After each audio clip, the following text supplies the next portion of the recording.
Now the Three Martini Lunch with Greg Corombos and Jim Garrity. And welcome, everyone, to the Tuesday edition of the Three Martini Lunch, along with Jim Garrity of National Review. I'm Greg Corombos of Radio America. Good, bad, and crazy martinis for conservatives today. As usual, Jim, we start with the good, and it's been about a week now that Hillary Clinton has been on the defensive regarding the revelation from the New York Times that she used exclusively a private email account her entire time as Secretary of State, and it turned out a day or two later that she had her own personal server at her home. Trey Gowdy has said, he's the head of the Benghazi Select Committee, that there's months of gaps in her emails as they're trying to figure out exactly what happened. She's turned over about 55,000 documents to the State Department to be allowed to be turned over to the committee and so forth. So it looks like today she's finally going to take some questions from the press on this.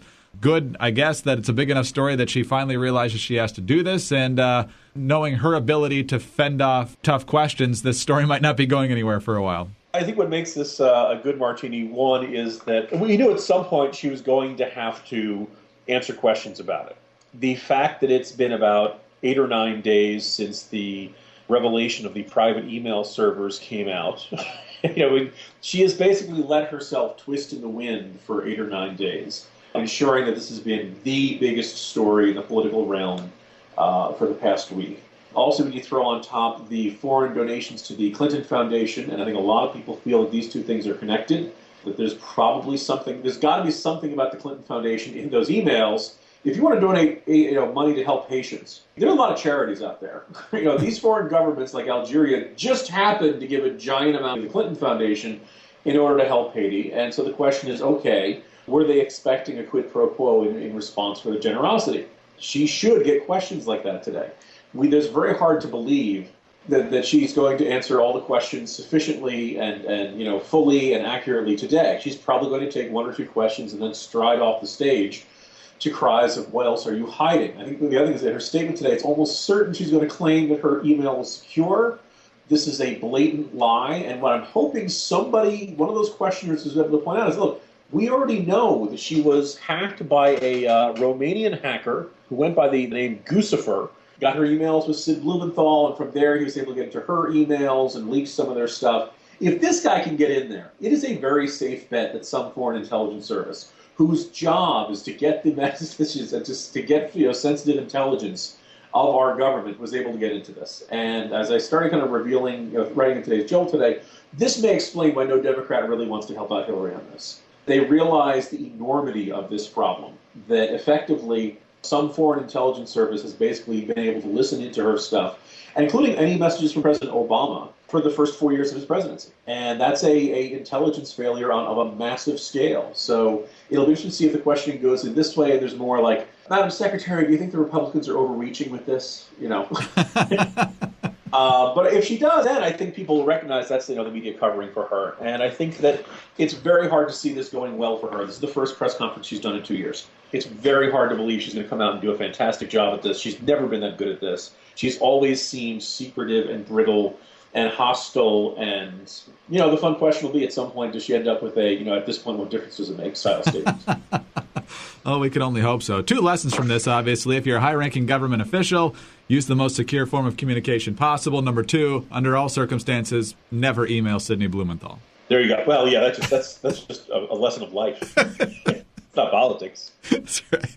All right, on to the bad martini now, and the underlying story here is actually very good. Scott Walker, once again, making life miserable for the political types in organized labor. He signed right-to-work legislation in Wisconsin yesterday that passed overwhelmingly in the overwhelmingly Republican legislature.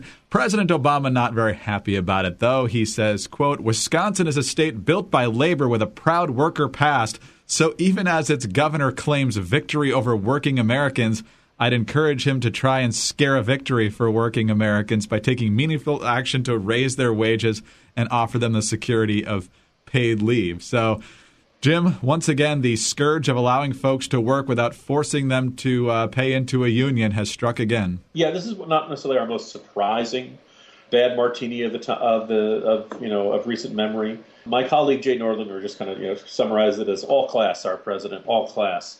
It says something that he can't describe it accurately.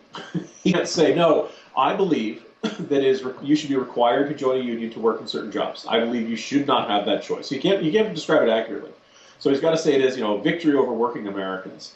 Jay compares this to, the Daily Worker's socialist propaganda newspaper, and, to see it coming from the president and to see the shamelessness with which the guy whose debut moment in national politics was there are no red states or blue states, only red, white, and blue states. It's kind of shameless and disappointing and more of what we can expect over the next 2 years. I just want to grab the people who are so convinced that Obama was going to be this healing presence in our politics. And you just want to shake them and say, we warned you. All right, stop seeing what you want to see and start seeing the world as it is. I guess maybe that's a good segue to our next martini. Yeah, it certainly is. So on to the crazy martini now. And again, the premise of this is a good story. It's Arkansas freshman Senator Tom Cotton wrote a letter to the Iranian government signed by 46 other Senate Republicans, essentially saying, yeah, you might be able to negotiate a deal with John Kerry and Barack Obama, but as long as they don't submit this for ratification by the U.S. Senate, this agreement's only as good as long as Obama is in office. So bet on the fact that once there's a new president, this agreement's probably going to get scrapped. Democrats are crying foul. The Democrats in the Senate, like Harry Reid, are saying that the Senate Republicans are now finding common cause with the Ayatollahs, and they're getting into bed with the Ayatollahs. Vice President Biden sent out a scathing statement saying that this will undermine the ability of future American presidents, whether Democrat or Republican, to negotiate with other countries on behalf of the United States. Here's the best part. He says, the letter sent on March 9th by 47 Republican senators to the Islamic Republic of Iran, expressly designed to undercut a sitting president in the midst of sensitive international negotiations. Yup. Yeah, here's the thing. I'm extremely skeptical of this deal with Iran. I think, Netanyahu laid out a really good case. I think that the entire history of the Iranian regime and the mullahs is one of subterfuge and dishonesty and using terror groups as proxies. Just remarkable. Like, you have to be, it strikes me as extremely naive to step into this. But, just for the sake of argument, the devil's advocate, if you think this is the best way to deter an Iranian nuclear bomb, then go out and make that. But everything that was stated in the GOP senator's letter, it was accurate, which is to say that, look, unless you're doing a treaty, the Obama administration keeps insisting, well, this is just an agreement, so we don't need to send it to the Senate for a resolution of ratification. Nonsense. Right? This is a treaty. The international agreements don't get any bigger than this. And Obama knows that he doesn't really have a broad agreement, and he doesn't have support of Congress beyond this. And it's really, the intriguing thing is that he doesn't have that much Democratic support behind him. There is considerable Democratic skepticism, including the oh-so-conveniently just indicted Senator Bob Menendez. And so, in response to this, instead of trying to win over Republicans, from the very beginning, Obama's approach is, well, if you don't support my approach, you want war with Iran, which is this, straw man. It's this, attacking those who disagree. It would be really nice if they could say, no, here's why we think this deal is going to work. Here's why we have reason to think the Iranians are going to keep, and they can't. There's no good evidence there. There is no good argument of, no, here's why the Iranians are much nicer guys than we think they are. And as a result of that, the only card they have left to play is to call Republicans traitors and that this is betrayal and that this is, literally criminalized dissent. Do you remember when dissent was patriotic, Greg? Yeah, during the Iraq War. I was going to say, it was okay then. It's okay for Pelosi to go meet with Bashir Assad in Damascus. It's okay for John Kerry to go meet with Bashir Assad in Damascus. That's perfectly fine. However, to go out and write an open letter, right? This isn't a secret communique to Tehran. This is openly saying, look, we don't trust you. And your deal is with Obama. It is not with the American government. Because to get a deal with the American government, you need to get the Senate to ratify this treaty. They're just coming out and saying, hey, this is the truth, pal. Now, is it going to complicate negotiations? Probably. But I don't think really that letter told the Iranians anything they didn't already know. No, exactly. So, I think they're smart enough to know how the system is supposed to work. And if you make the allegation that they're trying to stop a really bad deal for the United States from happening, yeah, they are. Yeah, this all of the accusations of how terrible this is begins with the assumption this is a good deal. If it's a bad deal, what is the obligation of a lawmaker if they think the president is making a terrible deal? Just close your mouths and nod and assent and go along? That's not what the American system of government is about. But it is basically how progressives see the government. They define treason as disagreeing with the president. Oh, it's another crazy day, but we're used to them now. Jim? Yes, we are. Have a good day. Talk to you tomorrow. See you tomorrow, Greg.